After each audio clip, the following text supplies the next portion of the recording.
And welcome in to week 5 of the NFL season and thus week 5 of the Consistently Cashin podcast here at BigGuyFantasySports.com. I'm Colby Conway over on X at Colby R. Conway. And with me here, Mr. Ron Rigney. I know last week we just missed the clutch game by a couple of points with you and Bob, but we're putting up good numbers. Hopefully we get back on the train here, and I am back in the seat after my bye week. I guess I got an early bye week this year, so probably have some other ones later on. But Ron, how is everything going for you? Going good, man. I think we missed it by like 5 points, and we had a couple of guys that showed out in that lineup, and then we had a couple of duds. So definitely was not a consistent lineup, did not get that clutch game, but hopefully we're going to get back on that even keel, where we're going to get you just into that cashing mode here. One of my props hit last week. I was pretty happy about that with your boy CJ Stroud over 300 yards, and he got me that one. So I was kind of happy, being kind of a rookie to the prop bet stuff. So I was 1 for 2. So we'll take that all day long. But yeah, let's get some cash in this week 5 lineup. Absolutely. So let's go ahead. Let's start over at the quarterback position. Obviously, we do have 2 quarterbacks in the same game as 2 of our top 3 priced options in Josh Allen and CJ Stroud in that Houston Buffalo matchup. Obviously, we got Lamar up there, rookie sensation Jaden Daniels as well. So talk to me a little bit about your thoughts at the quarterback position. Are you paying up? Is there someone in the mid tier that you seem to like? Where have you kind of settled in at the player you're looking at under center? I went down a little bit. I wouldn't say he's mid tier. He's a little bit down from the top. I think Josh Allen is always in play, but without Khalil Shakir, this week, not sure that I mean that could get you some rushing touchdowns. He's going to have to throw to somebody, so that receiving room is a little light anyway. I don't know if I want to pay that 7,700 for that. CJ Stroud going to have to throw against Buffalo. Buffalo defense hasn't been as good as we thought it was going to be heading into the season. But where I ended up settling, I went with Jordan Love at $6,500 against the Rams. I mean, that Rams defense, it makes everybody look good. Jordan Love averaging 25.8 fantasy points on DK. And I think he's where I settled. I took a hard look at Trevor Lawrence as well against a bad Indy defense. I don't mind it, but considering those 2 guys are not all that different price points, well, I guess Trevor Lawrence is 5,700, saves you a little bit. So I guess if we got to get back, pay a little bit back, we can. But I felt like Jordan Love's the guy that's going to give me the production I want at a price I like. Absolutely. And the Rams have allowed the 6th most fantasy points per game to quarterbacks this season. They are getting back Darius Williams, which should help their secondary. But I don't think that defense is just one guy coming back from being like a standout unit. So I do like that, even though he's not going to have Christian Watson. He probably is not going to have Romeo Doubs. There's still Jaden Reed, who's an absolute stud. Still have Tucker Kraft. Still have Josh Jacobs. Still have Dontavian Wicks. There is enough weapons there, and Coach LaFleur has that offense humming. So I really like Jordan Love as well. And also, it's very easy to do him with a stack this week. It is. It's very affordable. It's not hard at all. By the time we were recording this, if I knew Anthony Richardson wasn't playing, Joe Flacco would be interesting for $1,000 cheaper, just because if you just go back to any week that we've done consistently cash, and at some point I probably said I want to pick on that Jacksonville secondary. And for the most part, it has worked just to a T. So I think you can look at him. The one guy, bear with me here, I would really love to play is Deshaun Watson at 5,300 against arguably the worst secondary in the league. However, here's the problem. Watson hasn't thrown for 200 yards in a game yet this season. Luckily, he's gotten about 20 to 30 rushing yards a game, which has helped out. But even so, he's nearly at three times ROI, like 3x, going from about 5,300, say that gets you to about 15.9. He's been right around there. So I think you can do it, and he's got enough weapons. Yeah. We talk about consistency, and the only thing he's been consistent at this year is not getting clutch games. So I don't know if I want to go there, but for the record, I am going to say that I think Deshaun Watson at 5,300 is interesting. If he cannot do it this week against Washington, drop him from every fantasy team you have. It's not worth it. If it doesn't happen this week, it's never happening, Ron. Agreed. And when we look a little bit later too, and I'll kind of foreshadow a little bit to the wide receiver spot, but everything you said is a reason that I looked at Amari Cooper, because Amari Cooper is very affordable this week as well. But then I had a second thought. I remembered who was throwing to him and kind of did the same thing you did, looked at his stats and kind of backed off of it a little bit. Yeah, I would love to do it. I just don't know if I can do it No. here. If you are going to pay up, just out of curiosity, for those folks who are like, I need to have an elite quarterback option, let's say Jaden Daniels and above. So Allen, Jackson, Stroud, or Daniels. If you had to pick one of those four, which would be your preferred option? I think I feel the best just with combination of salary and what he's going to give you with Jaden Daniels, just because they're going to have to throw. Their defense is terrible, as you just said, and he gives you that rushing component as well. I know you talked about it with Deshaun Watson, but the thing is, Jaden Daniels, they're throwing in some design quarterback sweeps and quarterback runs. He's getting in the end zone with his legs. So I think at that price point at 6,800, I don't love the matchup because that Cleveland defense has been pretty stout, but they're not going to have a choice. They're going to have to throw. Absolutely. I think for me, I do like Jaden Daniels. If you did want to go up, I would be honestly, I have no preference between Allen Jackson and Stroud. I like them all in Yeah. good matchups. If you wanted to look at it this week, not to foreshadow too much the wide receiver position, but I love Keon Coleman. Josh Allen Yes. and Keon Coleman's a pretty affordable stack, far more Hmm. affordable than Stroud and Collins or Stroud and Diggs. So you could look something there, but I don't want to put the cart ahead of the horse here, but I'm pretty settled in on Jordan Love. So let's go over to the running back position here. King Henry resumes his spot at the top of the board here at the running back position. No Jonathan Taylor, so is Trey Sermon chalk. I'm sure we'll get into that. Kyron, all I do is score touchdowns. Williams, and I'm literally the only weapon that my team has on offense, yet still people Hmm. don't stop him. Hmm. So a couple of high-priced options there. There's one guy here in particular that has caught my eye that if you don't say him, I'll be a little upset. And I'm probably going to use my trump card at the end of the one player that you want to lock in. Who's it going to be? I get to use it then. But talk to me about the running back position, some of the guys that have caught your eye. So after I got done with this build, I felt pretty good about paying down a little bit for running back, and it's super chalky, but it's volume, and that's what you want at that position. And I went with a running back at my flex too. So the three guys I'm settling on, you mentioned King Henry. I think again with him at $7,800, since he's in the bottom 10 as far as allowing fantasy points to running backs. But I ended up going with a couple of AFC South guys on our two teams here, and that's Trey Sermon and Cam Akers, just because they're in the mid fives. They're going to get the ball. They're going to have to run the football today with Indy, and both of them have solid matchups. You know, Buffalo's not good against the run. Indy's not good against anything. But $5,700, $5,500 respectively. I thought that was nice, and then it allowed me that luxury of when I got to my flex to be able to go with Derrick Henry for 7,800. So those are the three guys I settled on. Jordan Mason kind of caught my eye there a little bit. Another guy I think is as solid as James Cook, just because he's going to have to get the football for that offense to do something. It's a really good matchup for the Houston running backs. Dameon Pierce has not yet been ruled out. He did get to log a limited practice on Friday. Cam Akers just isn't good, and that's the He's not, problem. and He and has that's the not. thing. I felt dirty the whole time I was doing it, but again, I felt like if he can get you that, the few yards and that touchdown at 5,500, it wasn't bad. But I'm not married to it though. Yeah, and last week, when I wasn't able to record consistently, Cashin, I was in Houston for that game, Jacksonville, Houston, and Dare Ogunbowale put more for that offense than Yeah, Akers did. that's true. So Yep. for me, it's such a good matchup against Buffalo, as Buffalo's allowed the most fantasy points per game to running backs, and as long as you remove Tampa Bay from who's had an extra game now at this point, Buffalo's allowed the most receiving yards to running backs and tied for the most touchdowns as well. So Houston doesn't do a ton with running backs through the air. If Joe Mixon was playing this week, I would have had Mixon locked and loaded, ready to go. Yeah.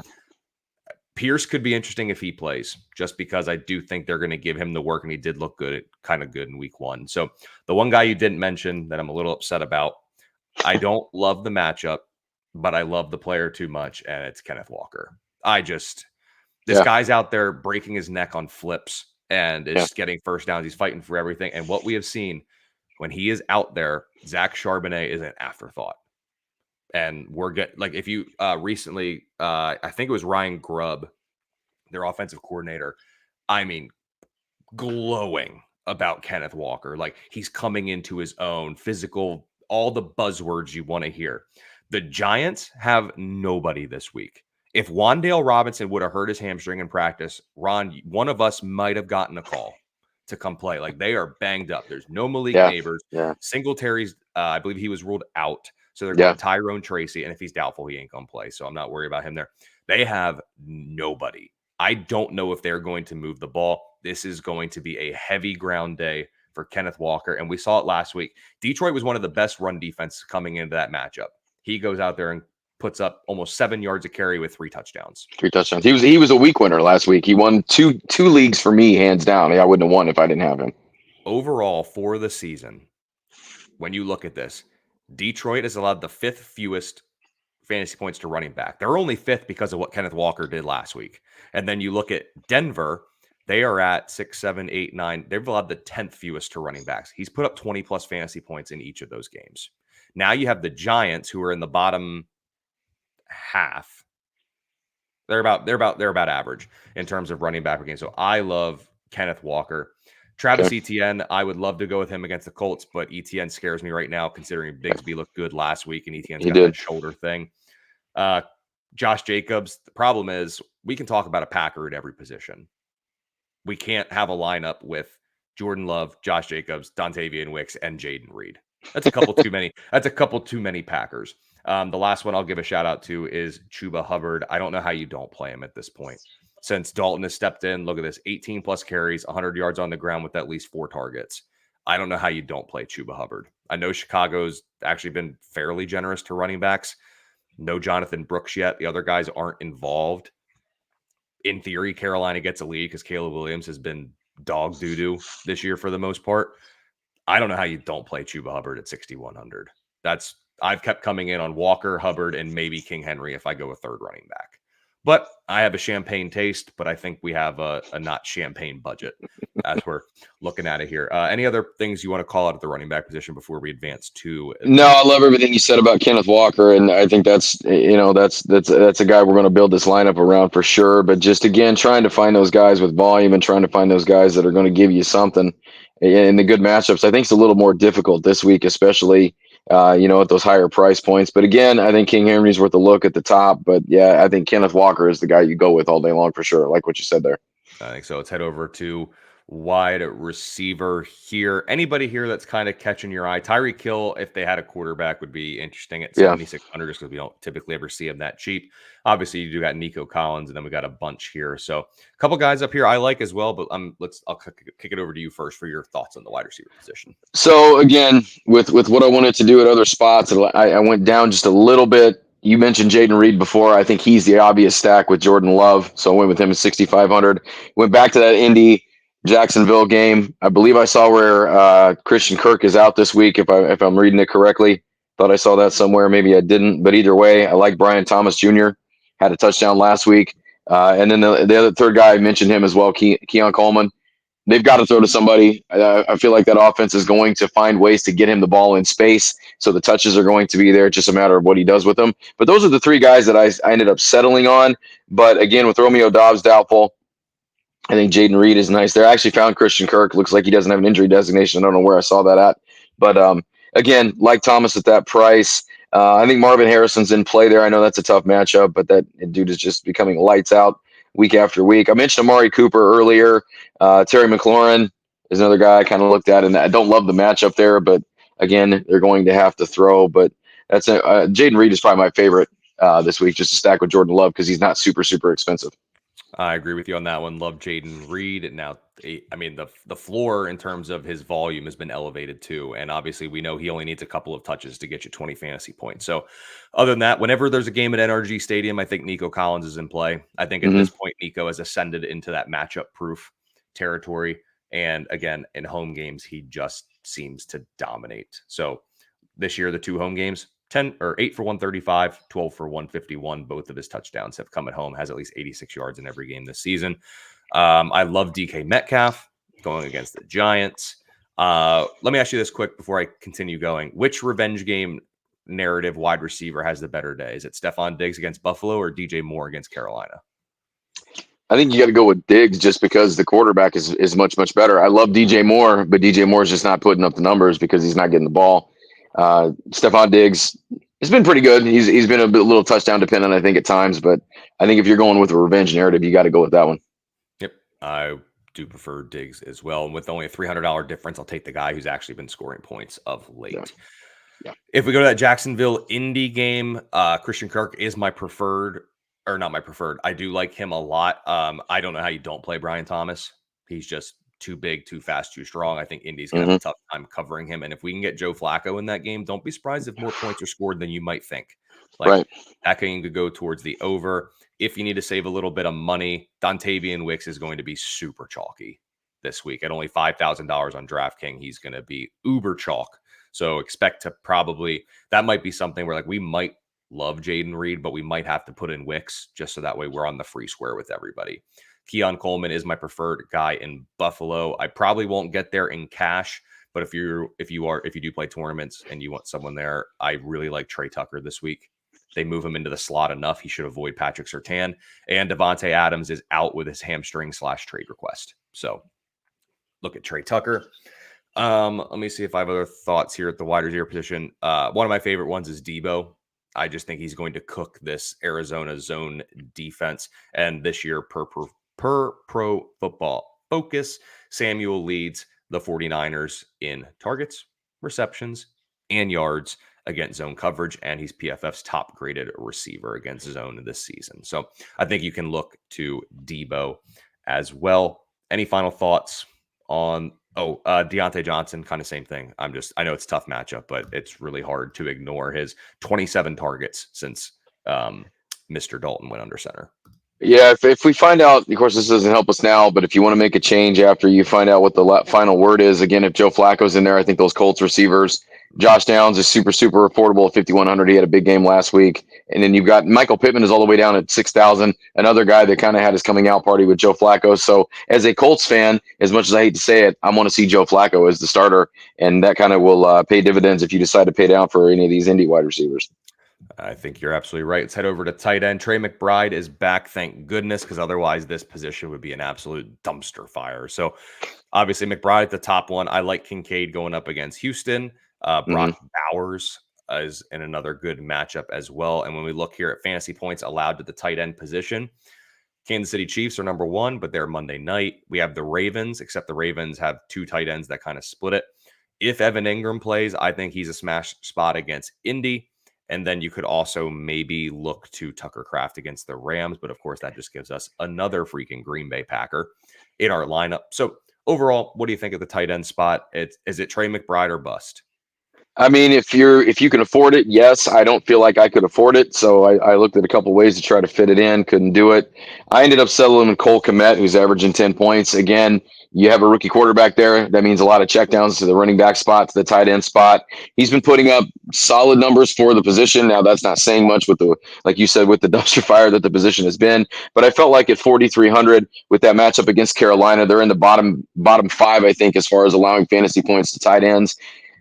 Matchup is good, price is good. He gets the ball enough. I think with the rest of the lineup that I was able to build, I felt pretty good about that. Like I said, I would love to play Evan Ingram. I think that price point is so good for him. But I Yep. do like Cole Kmet as well because his opponent for Week 5 is the Carolina Panthers, who have allowed the sixth most fantasy points, to tight ends. So don't hate Cole Kmet.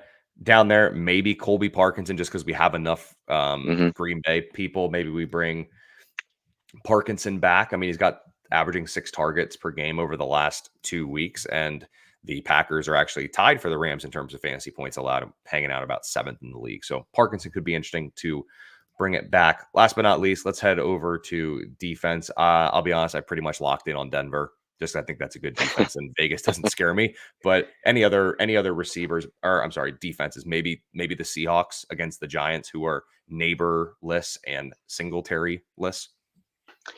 I looked at that, and if it fits price wise, great. But I had the Broncos as well, just because I think that's the best combination of matchup and price. And again, you said Devontae Adams is out. Vegas is the worst in the league at running the football, so we don't have to worry about that either. They're going to have to throw. It's just a question of who do they throw to. We know that they've got solid secondary there in Denver, and they've been getting it done. But at $2,900, that to me is one of the best values at any position anywhere on DK. Yep. Well, all right, let's just go ahead and I'm just going to click them then because that should be good for us. All right, here we go. One player we each get to put in the lineup, no questions asked, and I will save you. I'm pretty sure we're going to go Love and Reed, so you don't have to use one of your spots on them. I think we universally agree on that. So one other player that you want to lock in. I want to go ahead and lock in at Broncos defense. We already got that. Doesn't count either. That's already Okay. All right. Cole Kmet. all right. We'll lock in Cole Kmet. I am, of course, going to take Kenneth Walker because I talked about him so much. All right, we got about 2,300 here. So I think there's a path where we can put in Derrick Henry, look at budget receivers. Hear me out. What if, to get King Henry in, we also put Dontavian Wicks? Go both Packers receivers with Jordan Love.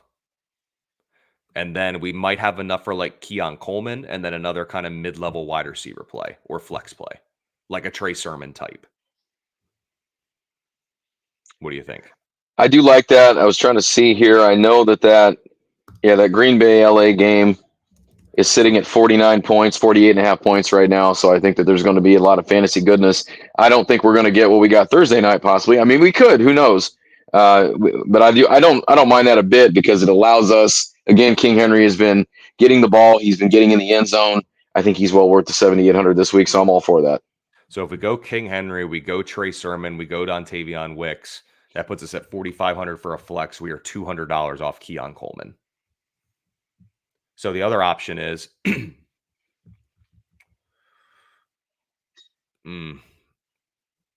if we put in Trey Tucker, we could move Trey Sermon.